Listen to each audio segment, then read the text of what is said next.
the Electronic Frontier Foundation and a few other companies have announced a new do not track setting for online advertising. Ginny Marvin is a reporter for Marketing Land and joins us now. Welcome to the show, Ginny. Thanks for having me. Thanks for being on again. Now, first of all, why is the EFF doing this? I mean, why the EFF? Isn't this the job of dedicated privacy groups and the companies that make ad software? Well, yeah, so this is sort of a long-winded story. So the W3C, the World Wide Web Consortium, actually has been the one sort of spearheading this. The problem is no one can agree on an actual standard and or to agree to adhere to a standard. So the EFF has essentially taken this into their own hands and said, look, we're going to have a stronger policy here and get a group of web companies to buy in with us on this. So they've got AdBlock, Mixpanel, which is an analytics software platform, Medium, the content site, and DuckDuckGo, the privacy-oriented search engine, are all tied in on this and saying that they're going to adhere. So what the EFF is saying is this is going to be stronger and a better policy for users. How exactly that's going to happen is a little bit hard to piece together. What they are saying is that the standard's best used with other privacy-type software that that users can get. But so that's sort of the long-winded answer to your question. Hey, Ginny, in terms of how this will work for the end user, is this built right into the browser, or does it have to do with search engines? How does it work for the end user who doesn't want to be tracked?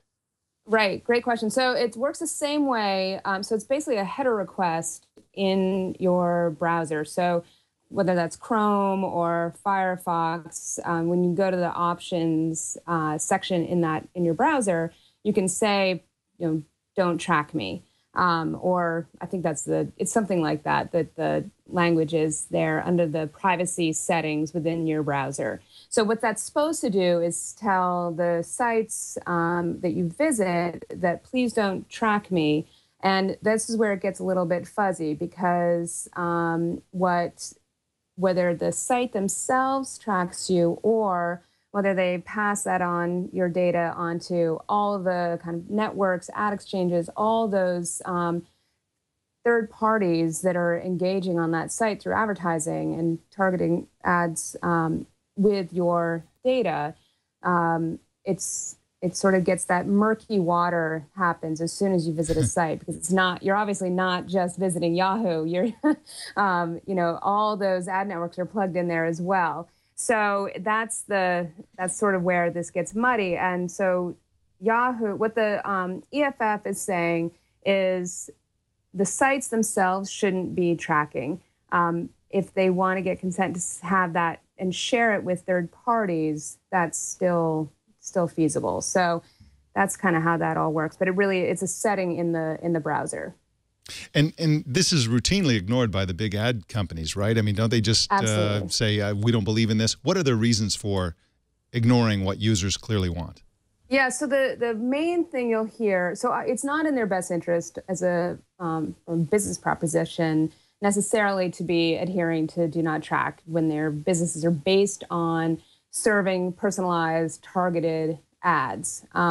So that's obviously the business case for it. What the companies like Yahoo and Google will argue is that consumers have no idea what do not track actually means, and they're confused by it. So actually, what they'll say is that users want targeted ads, and they don't understand that saying do not track means they won't get targeted ads. So we're just going to ignore their signal to say that they don't want to be tracked. That sounds like what the GMO labeling argument is all about. Oh, we can't put GMO on the label because customers can't be trusted to know what that means, and therefore we shouldn't tell them.